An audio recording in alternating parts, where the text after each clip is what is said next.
বিসমিল্লাহির রহমানির রহিম। ডাকসুর সাবেক সমাজসেবা সম্পাদক, আমাদের সহযোদ্ধা, এনসিপির সদস্য সচিব, ক্যাম্পাসে আধিপত্যবাদ বিরোধী এবং আগ্রাসন বিরোধী আন্দোলনের অন্যতম নায়ক আমাদের বড় ভাই আক্তার হোসেনের উপর নিউ ইয়র্কে গতকাল সন্ত্রাসী নিষিদ্ধ আওয়ামী লীগ এবং তার দোসররা হামলা করেছে।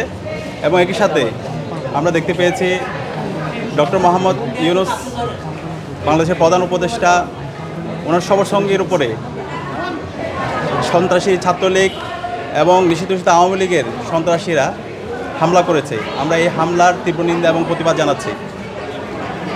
আমরা গত এক বছর জুড়ে জুলাই বিপ্লব পরবর্তী বারবার বলছি, বাংলাদেশে যারা ফ্যাসিবাদ কায়েম করেছে, যারা জুলাই বিপ্লবের সময়ে গণহত্যা এবং শিশু হত্যা চালিয়েছে এবং ক্যাম্পাসে নির্যাতন নিপীড়ন করেছে, পিলখানা হত্যাকাণ্ড থেকে শুরু করে গত 16 বছরে যে এই হত্যাকাণ্ডগুলো চালিয়েছে, নিষিদ্ধ ঘোষিত ছাত্রলীগ, নিষিদ্ধ ঘোষিত আওয়ামী লীগ এবং তার সকল দোষরদের দৃষ্টান্তমূলক বিচার আওতায় নিয়ে আসতে হবে, গণহত্যার বিচার করতে হবে।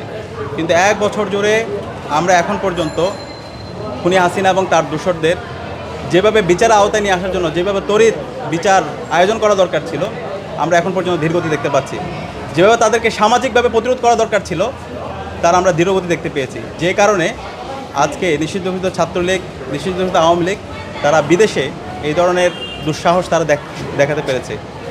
আমরা অন্তর্বর্তীকালীন সরকারকে অনুরোধ করব এবং বাংলাদেশের সকল রাজনৈতিক দলকে ফ্যাসিবাদ বিরোধী আমরা যারা আন্দোলন করেছি, সংগ্রাম করেছি, আমরা সবাইকে অনুরোধ করব, বান্ডেল থাকলে প্রতি সেনমানিতে টাকা বাঁচবে। বিকাশ সেনমানি বান্ডেল কিনে জিতুন প্রতি লেনদেনে। হইতে হবে নিষিদ্ধ ঘোষিত ছাত্রলীগ প্রশ্ন আমাদেরকে এক হইতে হবে। তাদেরকে যেখানে পাওয়া যাবে সেখানে সামাজিকভাবে প্রতিরোধ করতে হবে, তাদেরকে থানায় দিতে হবে। এরা হচ্ছে গণহত্যাকারী, তারা হচ্ছে শিশু হত্যাকারী। আমরা সবাই যেন ঐক্যবদ্ধভাবে এই নিষিদ্ধ ঘোষিত ছাত্রলীগ, নিষিদ্ধ ঘোষিত আওয়ামী লীগের বিরুদ্ধে সবাই ঐক্যবদ্ধভাবে আমাদের প্রতিরোধ জারি রাখি এবং তাদেরকে, এই গণহত্যাকারীদেরকে দৃষ্টান্তমূলক বিচার আওতায় নিয়ে আসি। অন্তর্বর্তীকালীন সরকারকে আমরা অনুরোধ করছি, এক বছর চলে গেছে, শহীদদের রক্ত এখনও দেয়ালে লেগে আছে, আমাদের যারা গাজীরা আছে এখন তারা হাসপাতালে বেঁধে কাতরাচ্ছে। আপনারা কেন এই গণহত্যাকারী এবং শিশু হত্যাকারী খুনি হাসিনা এবং তার দোষীদেরকে আপনারা এখন পর্যন্ত দৃষ্টান্তমূলক বিচার আওতায় নিয়ে আসছেন না? এবং একই সাথে আমরা দেখতে পাচ্ছি তাদেরকে বিভিন্ন জায়গায় দায় মুক্তি দেওয়া হচ্ছে। এখন পর্যন্ত ফ্যাসিবাদের দোষরা বিভিন্ন জায়গায় বসে আছে, তারা অ্যাডমিনিস্ট্রেশনে বসে আছে, তারা বিচার বিভাগে বসে আছে, বিশ্ববিদ্যালয়ে তারা বসে আছে। আমরা ঢাকা বিশ্ববিদ্যালয় থেকে ফ্যাসিবাদের সকল দোষরদের বিরুদ্ধে আমরা জিরো টলারেন্স ঘোষণা করছি।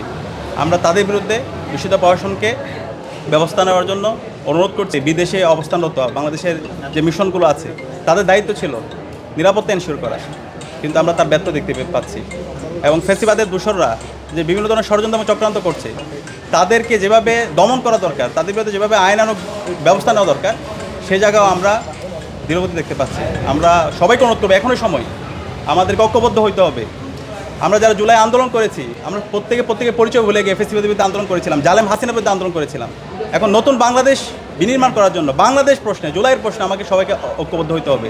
হাসিনার বিচারের দাবিতে এবং নিষিদ্ধ ঘোষিত আওয়ামী লীগের সন্ত্রাসীদের বিচারের দাবিতে, ছাত্রলীগের সন্ত্রাসীদের বিচারের দাবিতে আমাদের ঐক্যবদ্ধ হইতে হবে। বাংলাদেশে আমরা যারা বাংলাদেশপন্থীরা আছি তারাই থাকবো।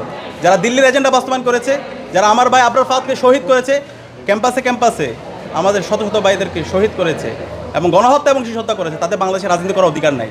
তাদের বিরুদ্ধে আমাদের সামাজিক প্রতিরোধ, তাদের বিরুদ্ধে আমাদের দৃষ্টান্তমূলক বিচারের আওতায় নিয়ে আসতে হবে এবং এর মাধ্যমে বাংলাদেশে আমাদের সকল ফ্যাসিবাদের বিরুদ্ধে আমাদের সবার অবস্থান পরিষ্কার করতে হবে।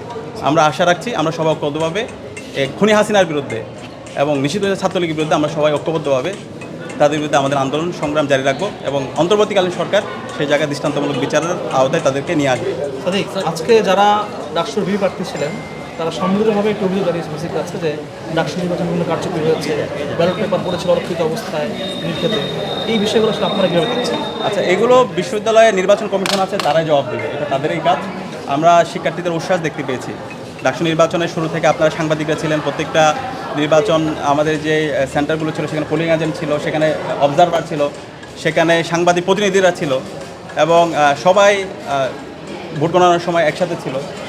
তো এই সব বিষয়গুলো আমাদের কাছে পরিষ্কার এবং সবগুলোর হচ্ছে সিসিটিভি ফুটেজ আছে এবং যেই দাবিগুলো উত্থাপন করেছে আমরা এগুলোকে সাধুবাদ জানাই।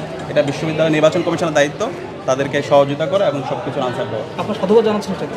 আমরা সব কিছু সাধু, কারণ গণতান্ত্রিক পরিবেশে আমরা সব কিছু সাধুবাদ জানাই এবং আমরা চাই এই গণতান্ত্রিক চর্চা অব্যাহত থাকুক।